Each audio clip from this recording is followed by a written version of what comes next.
taking human beings to places they hadn't imagined. Croatia could see the line. They were there. The last 16 had all but embraced them. And with the last kick that mattered, Zaccagni came up with a gem. And Italy, having stared into the abyss, embrace each other joyfully now and embrace their ongoing involvement at Euro 2024. Man, move over Shakespeare. Thank Peter you. Drury's the best. I remember the call from the Roma match against Barcelona. He just comes up with the best lines on the fly. Thank you, Peter Drury. Here on the Calcio Guys, it's just me, joined by Nick and Steve from Kicks and Picks podcast. Unfortunately, Gianni and Adriano couldn't make it tonight, and my voice couldn't make it either. I lost it yesterday yelling from the Zaccagni goal, but we'll have fun with it, guys. As you heard, Peter Drury, my favorite football commentator ever. We had the privilege of listening to him on Canadian TV. I don't know if you guys get the world feed in the States for these games, or you have your own broadcasters, huh? Fox has their own broadcasters. Oh, unfortunately. Who is it? Are they known guys or what? Ian Dark does it, Nick. Yeah, he's good. Dark is good. He gets Landon Donovan with him as the color guy, but I like Ian Dark. He's actually really good. But nobody's like Peter Drury when it comes to like making those calls like in a big moment. Yeah. It's as if he scripts what he wants to say beforehand. But guys, how you guys doing? Good, man. Had probably the best day of my sporting life yesterday, and I was gearing up for maybe the worst. I talk to both of you guys just about every day, man. I've been really, really down on this Italy team. My expectations were low, and all it takes is one kick of the ball to pretty much turn everything around. So it was a great result at the end of the day. I think there's still a lot to be desired. We'll obviously get into that, but let's enjoy it, because I think making it out of this group, especially in an automatic qualifying place, not having to sweat out third, which I thought was a real possibility. I think it's a good accomplishment, and we should definitely be happy. So I know this is a Calcio podcast, but I do want to bring a bit of hockey into it. We're all big hockey fans. Steve, you're an Islanders fan. I'm a Habs fan. But Nick, now you could say you're the only one of the three of us here that's seen your team win a Stanley Cup with the Panthers last night. Just comparing it to 2006 World Cup, where does it rank? You just said it's greatest sporting day of your life. How does a Stanley Cup feel versus a World Cup? Growing up watching Italy, I don't know. I hope this makes sense. We've seen some great tournaments out of the team in our lifetimes. We've seen a couple championships now. Like 2006, it was kind of magical, and I don't want to say it was expected, but it's almost like Italy has that DNA, that historic background. This is a team I think we always knew eventually was going to do something great in our lifetimes, and we were happy to see it. And shit, I was with Steve. We celebrated like crazy. We celebrated the Euros, the last go around together. So definitely top moments, but the Panthers, it's a little different just because you're grinding it out with them for 82 games a season. I'm a season ticket holder. It's my 6th year of Panthers season tickets. So man, I'm there 42 times a year. I was there for every playoff game. So you almost feel a little more invested, if that makes sense. Obviously, financially as well, very invested. So that sense of connection to the team, I think sets it apart just a little bit. Listen, soccer is my first love, always will be. The Azzurri team is going to be it, but it's different from that standpoint, if that makes sense. Yeah, I know. I understand. If the Habs ever win the Cup in my lifetime, it'll be miles ahead of Italy winning the World Cup. I don't know if Steve, you would agree. Yeah, I was going to say, there's nothing like seeing your team win. Being invested the way you are, it's a little different, right? Like, I've been an Eagles fan for a long time, and I saw them come up just short a bunch of times when we were in high school, right? And I got a lot of flack for that growing up in New York, being a Philadelphia Eagles fan. And then they finally did it. I guess it's got to be like 6 years ago now. But it's like great to see your team win, but to be there when they lift the trophy, to see them go through that whole run has to be to another level. So I understand why you said like it's your greatest like sporting maybe moment in your life just because you were there for it. I know you don't have the same like long-term connection as you have with like Italy, growing up watching the Azzurri play, but yeah, it's got to be pretty cool. But I got to give your wife a shout out. Jackie's a bigger fan than you. I see it every time I see the video. Jackie's big time.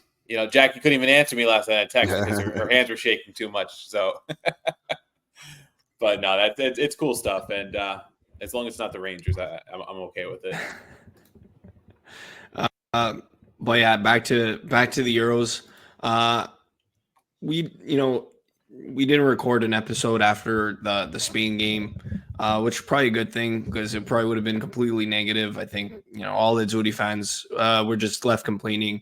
It was just a not good game, right? Just tactically, Spalletti messed up. There was just, I wouldn't say that there was no effort from the players, but they just weren't there. The team wasn't there. Spain just dominated us. Sure, Spain did win 1-0 on an own goal, but it could have been more. Spain, I'll admit they weren't the best in the final third. Sure, you could give a shout out to Bastoni and Califuori in that game. They made some good defensive stops, but it was just not a good game. I don't know if you guys had many expectations heading into the Croatia game yesterday because of that.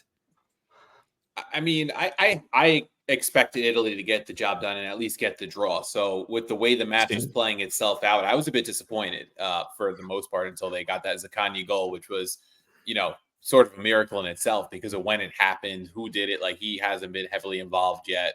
Probably one of the last call-ups to make the team, right? Probably Nick Boy or Cellini probably missed the squad at his expense.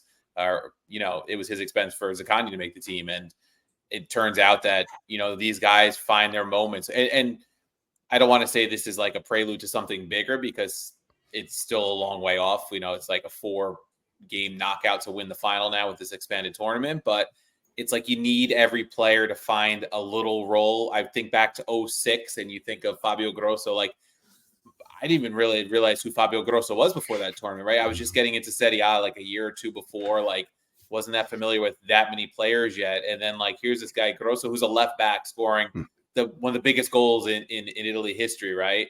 And maybe this Zaccagni goal eventually will go down as something of like a spark for this team to do something. Cause I'm sure we'll get into what the bracket's starting to look like in a bit.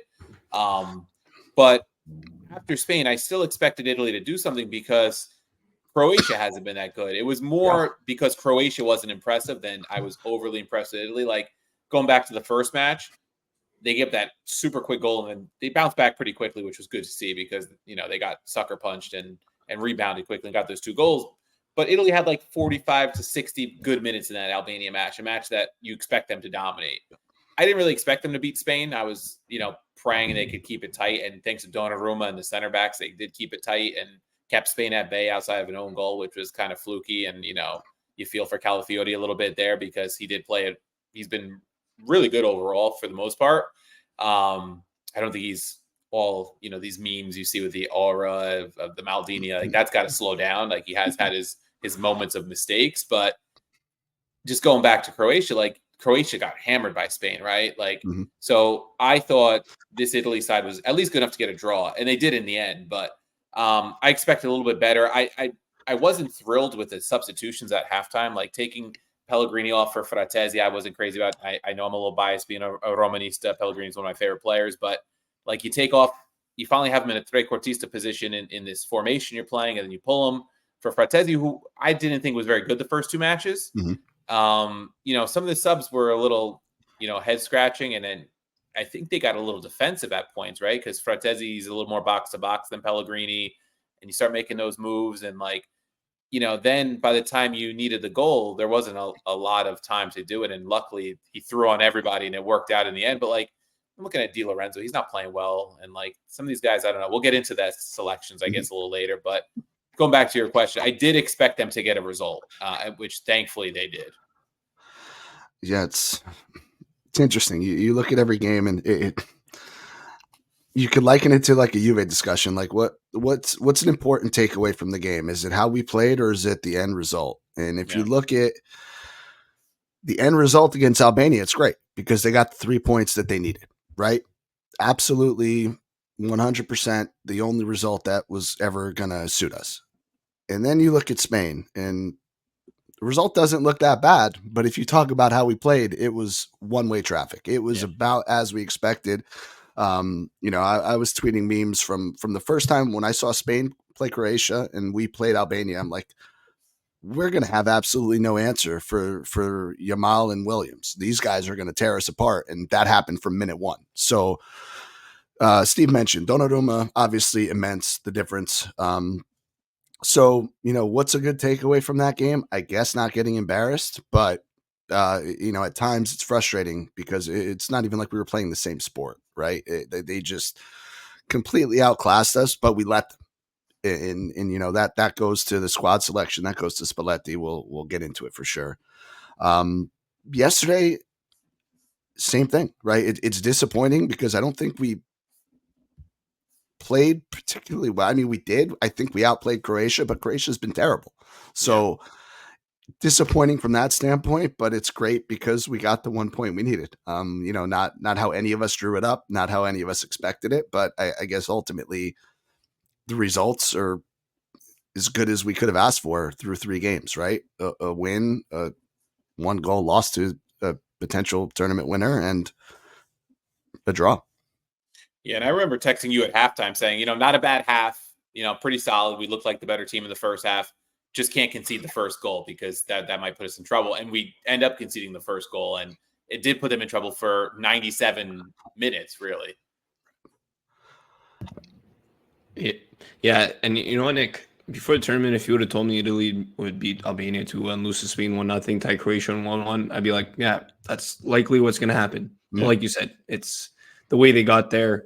Even yesterday during the game, Steve, you kind of said you're disappointed watching it, and I felt the same way. Got to a point towards the end, man. I was on my phone, I was on Wikipedia looking up what are the possibilities of the third place? What are the third place standings like? Can we go through? I think 3 points minus 1 goal differential should be good enough. Looking at it's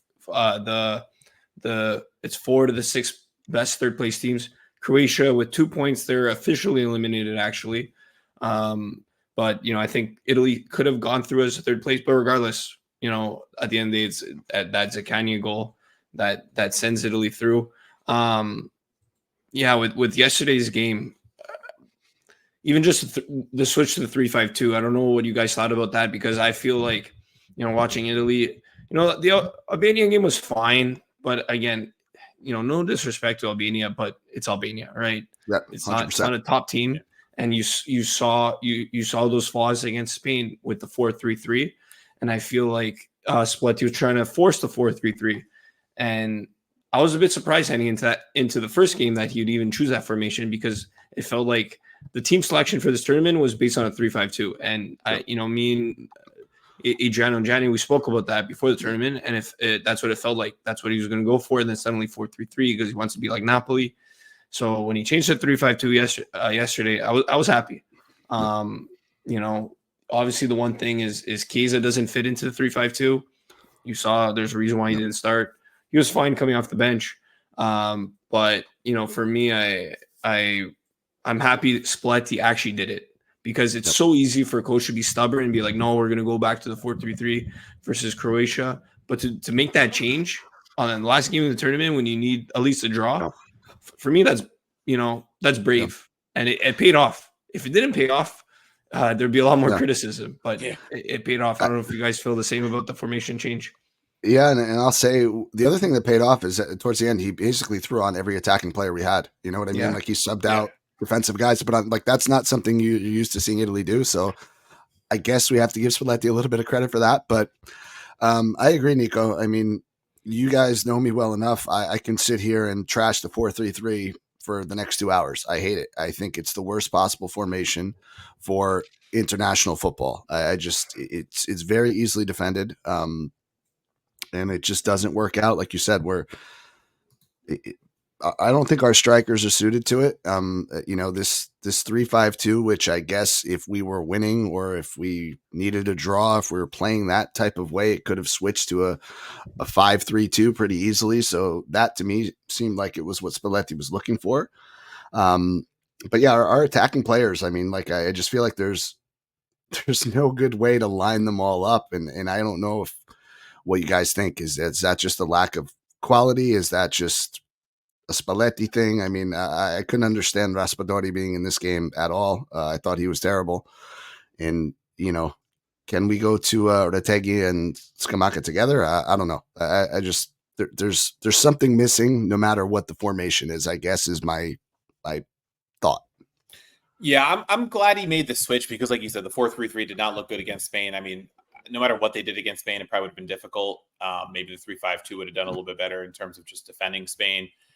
I think, when I saw that formation, I texted Nick and I said, it puts DeMarco in his best position. It puts Pellegrini in his best position as more of an attacking midfielder. Like, I like that aspect of it. Bastoni plays the 3-man back line all the time at Inter, DeMarco, Barella, even Pellegrini played a lot of that. They played a lot of 3-man back line at Roma where he was used to having 3 central defenders back there. So if Mancini had to come in, or even Buongiorno, like, you could have played any of those guys where Darmian played and they'd be comfortable. So I think for the center backs, it fits too, because really only Calafiori was playing a 4-man back line consistently from like the center backs we have at our disposal. I think it gave Di Lorenzo a little more protection because he hasn't been very good, in my opinion. I was disappointed when I saw they took off DeMarco for Chiesa. I thought maybe Di Lorenzo should have been one that came off just because he hasn't done a lot, in my opinion. To me, I was even telling Nick, like, if we're going to play the 3-5-2, I'd almost give Bellanova a look. Like, you have the cover behind him, let him maraud down the right flank and do what he does at Torino a little bit and see if he can, make some magic happen from the opposite flank. Because I think a lot of the attacking onus now when you're coming down the wings is on DeMarco, and you could switch it up a little bit. But I do think that it was a good switch. I do agree with Nick, though. Like, they got to find the right combination in attack. I was high on Scamacca coming into this tournament. I know when we were talking on Kicks and Picks about, like, some of the fun betting props, like Scamacca to lead Italy in goals had like a really nice number. And we're like, he's coming off a great run of form without Alonso, and he just hasn't looked that great yet. Retegui was all right yesterday. I was surprised to see Raspadori start. You mentioned Chiesa doesn't really fit this formation. So I think that's going to be the biggest issue for them is, like, where do the goals come from? Jorginho a little bit better yesterday than he was against Spain, where he was just like completely a disaster. But they got to figure these things out. I think it also protects Jorginho a little bit more too. It has to be said, like, he was able to do a little bit better. We'll see. I think he sticks with it against the Swiss, though. I think he has to after yesterday. I don't think he can go back to the 4-3-3 right off the bat. Yeah, and you know what? With the whole striker stuff, I think it's just Italy's limitation with players right now. Like even Chiesa, Allegri tried to play him as a second striker this season and didn't work. And maybe that's a limitation for him.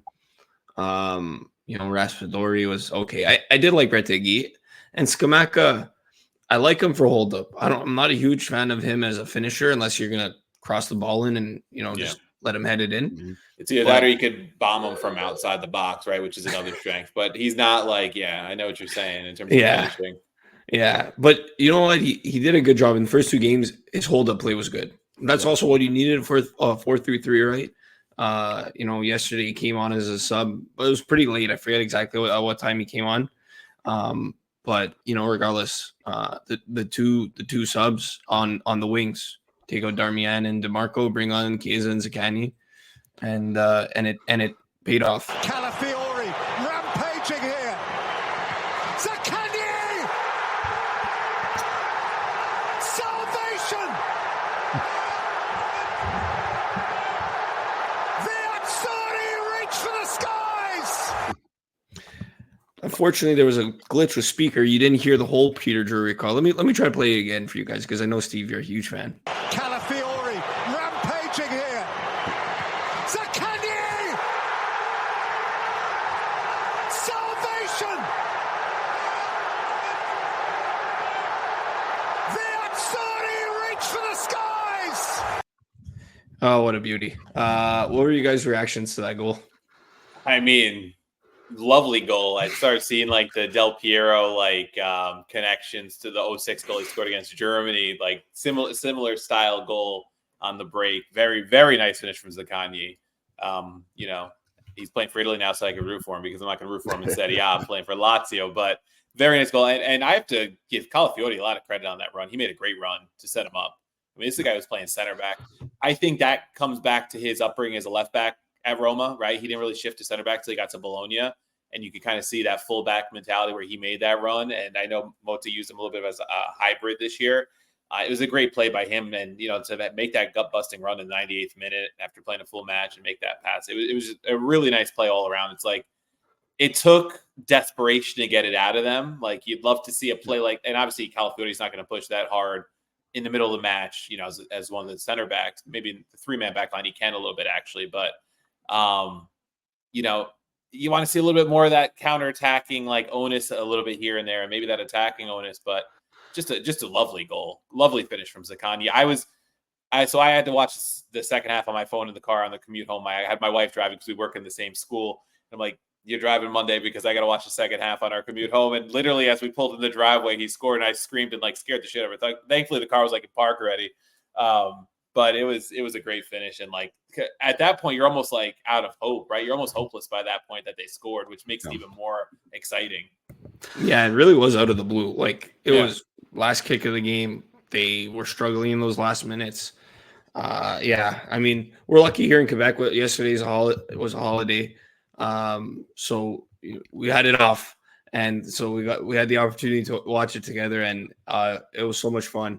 This is what I love about the Euros, and just watching Italy in general, and obviously at the end of the day, Italy qualifies, but if Zaccagni doesn't score there, Steve, what do you think the reaction is on Twitter with losing to Croatia? Yeah, I think at that point, you don't want to be in the position of being only the second group to have finished and waiting to see if 3 points get you through, because then it's a waiting game. You see the way some of these results went today unexpectedly, right? Like Slovenia drawing England, and there's teams getting through that were completely unexpected. Austria winning a group with France and the Dutch. The Dutch is a 4-point third place team.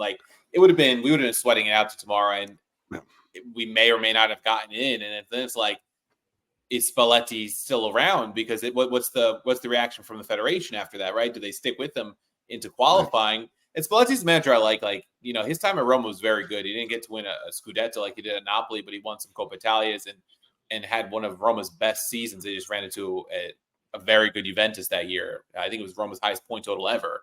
So he's a very good coach. We know that. And I was pretty excited when they hired him as the national team manager, because what we've been through recently in World Cup qualifying, I thought he would get some good ideas and things like that. And then wow, it might be done before it gets started with him.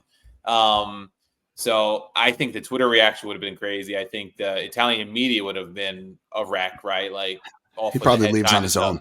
Yeah, or maybe he leaves on his own, right? Yeah.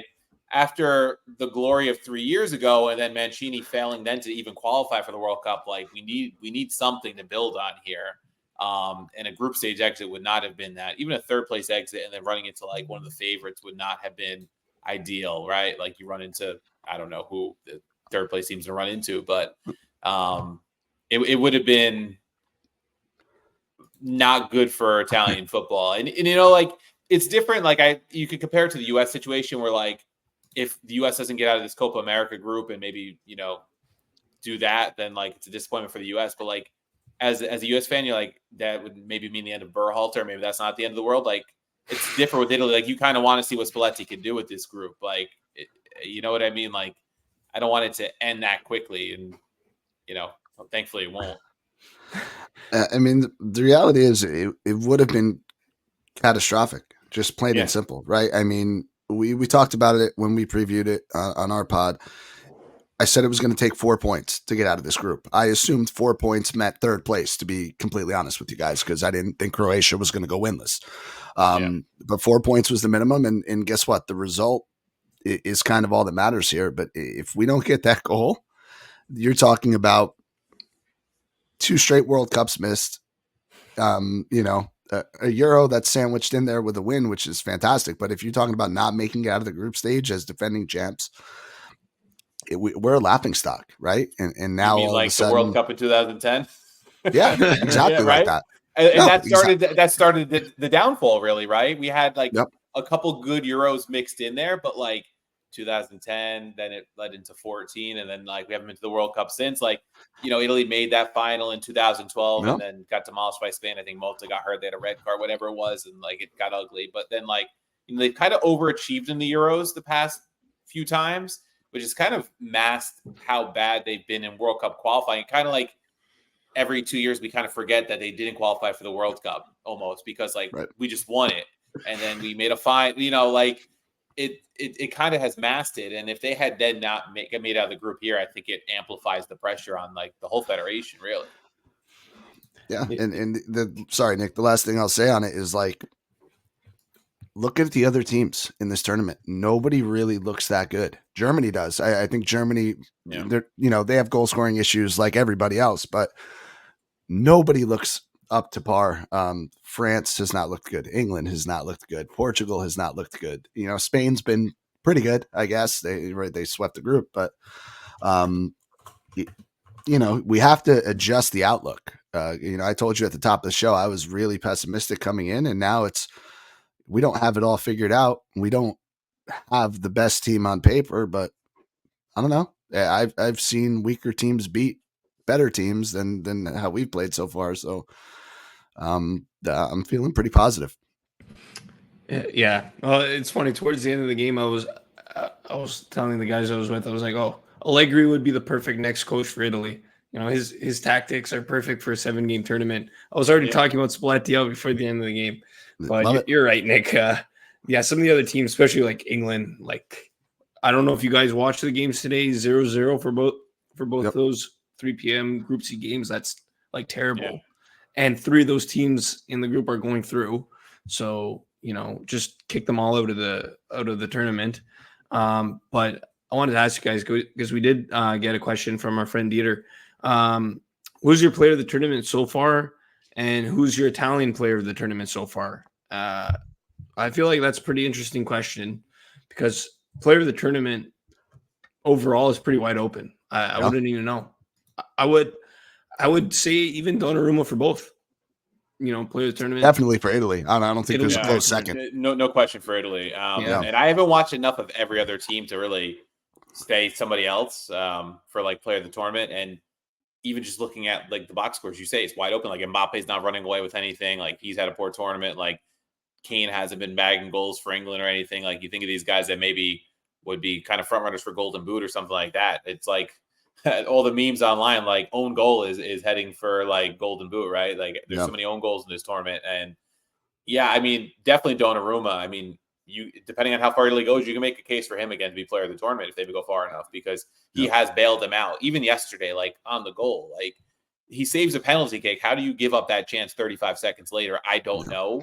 And then he makes a great save and then gets hung out to dry on that play, right? Like I think who was it? Di Lorenzo and Calafiori, Nick, that were kind of just sleeping a little bit and track Modric. And like you're like this guy, like he's making great saves for you. He's just saved a penalty, which felt like it was going to be the end of the match. You get this high of him saving the penalty, and then 35 seconds later they score, and it turned the game again. But against Spain he made 8 saves. Against Albania he made a couple big saves. I remember toward the end, like he is.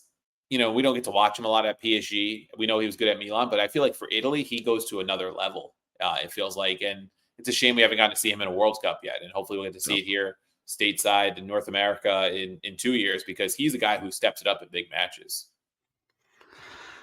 Yeah, I'm really trying to think. If you're going to pinpoint somebody for player of the tournament so far, maybe it's somebody for Germany, but I'm trying to think of who's put 3 games together. Musala's been good. Gondwan's been good. Fulkrug has 2 goals. I guess he's leading the tournament probably or close to it. So maybe one of those guys, but I'm really struggling to see somebody who stood out through 3 games. Yeah, I'm looking at like average player rating on SofaScore just for this tournament, just get an idea of who's been playing really well. Like Fabian Ruiz has a very high rating. Marbat-Shavili from Georgia, he had that huge game as the goalkeeper, right? Like 20 saves or some shit. Who were they playing that game that we had the opposite on our podcast? Czech Republic, right? The Czechs, he kept out like 25 goals that game and killed us. But De Bruyne is highly rated so far. Cruz, I know Cruz has been getting some plaudits for Germany, but yeah, it's hard to pick out a player so far after just the group stage, and a couple groups aren't even done yet. Yeah, no, that's true. That's true. But even, the last two groups, Group E is interesting. Romania, Belgium, Slovakia, Ukraine, all on 3 points. They play tomorrow. Yeah, can we talk about if Romania gets a good enough result? Like Belgium could be second, and on the other side of the bracket from Italy too. Like the way the bracket is breaking for Italy potentially is very favorable. Yeah. We could swing right into that. So they play Switzerland on Saturday, the first game of the knockout in Berlin, which is awesome just because going back there 18 years later. I mean, for Juve fans, some less good memories losing the Champions League final there in 2015. But regardless, for Italy, it's back to the stadium where they won the World Cup for Buffon. He's going to be there. So it's Switzerland at 12. So on that side of the bracket, it still has to fill up. There is England. So the winner of Switzerland and Italy will play the winner of England and a third place team from either Group D or Group E. And then on that same side of the bracket, Austria is playing a runner-up of Group F. And then the last matchup is winner of Group E with a third place, either Group C or Group D. But it's the other side that is all the strong teams. Spain, Germany is playing Denmark, Portugal, and France, all on the same side. This kind of reminds me of 2016, where Portugal had the weak side. They went through to the final. France was on the strong side. That side had Italy, Spain, Germany, France, and obviously only France went through. So it's kind of shaping up. I mean, let's start with the Switzerland game before we look at the other stuff. What do you guys think about this? How well does Italy do versus Switzerland? I love it and I hate it. Yeah, Sorry, I mean, we played them recently. We have a recent history, which isn't the best. 2 draws in World Cup qualifying for the last World Cup. So nothing to separate them. I'm going back. I mean, they played them last Euros. They beat them 3-0. That was in the group stage, I believe, if I remember correctly. Yep. Hammered them. And those are hard to, that group stage, Italy ran through that group stage, but those were all in Rome, those matches, which kind of like eased it, I think, a little bit on them. But like, other than that, the last 5 head-to-heads have all been draws. A couple friendly. I mean, and this is going back a while now because before 21 they didn't play them for a while. But it's a lot of draws. So like the history isn't there that Italy's like dominated this opponent like they have some European countries. But it's also not as bad as it was against like Croatia. Like Italy against Croatia was a terrible record heading into yesterday's match. Like the history isn't there against some sides. I think the Swiss will be tough. But if it could have been Germany, right? If Germany hadn't gotten what they needed last match, like we could have been looking at a Germany side on our side of the bracket. So, I mean, it could be a lot worse, right? We look at that other side of the bracket and like you could have ended up there. Yep. So the Swiss are tough. We know from qualifying that they're not going to be easy. They qualified ahead of us to the World Cup, cost us the World Cup. But I think Italy can win this match. I'm going in expecting them to win this match because I still believe in the Azzurri to an extent. If this was maybe, can't say Spain because they couldn't have drawn Spain, but like a Germany or something, you'd be a little less confident. But I go in feeling pretty good, like cautiously optimistic, I'd say. I think, and the thing with Italy historically too has been like they'll start slow in groups and then kind of find their way in tournaments. Like 21 was a little different because that was like the first time we've really seen them run through a group that I could remember. Even when we were young, when they had like those dream teams, like in 2002 and 98, like those squads were more stacked than the 06 team that won it. And I feel like they started slower. Even, 06, they had that hiccup against the US with the own goal by Zaccagni. So I make that connection just to say like, maybe they needed to kind of figure things out in the group stage a bit. And they have a 5-day window here now in training where they can work on some things. Maybe Spalletti has some more ideas after last match. And the Swiss don't necessarily scare you from an offensive standpoint, which I think is good for Italy. I think it's a team they can play with man for man, and I think some of the players we have around the pitch are better than what they have at certain positions. I think it's unquestionably the best team we could have hoped for finishing second place in our group. Like I don't think we possibly could have gotten a more favorable opponent. I think we are better, but the Swiss are tough. They're tested. You know, they obviously know us pretty well. Right? 1-1. Oh, that's right. 1-1. That's right. Yeah, That's right. Germany got 1-1. That's right. We could have been playing Germany. Could have been playing Germany. That's right. If Switzerland won. And they got guys that just show out. You talked about Donnarumma becoming Superman. I mean, Xhaka's like that for the Swiss. Sommer is, I know he's getting up there in age. He's outstanding. Had a great year this year at Inter, and obviously is always good for Switzerland. But I think, the other thing too, a couple players that play or have played in Serie A, so definitely going to be some familiarity there, right? Heavy Bologna influence on that team. Yeah.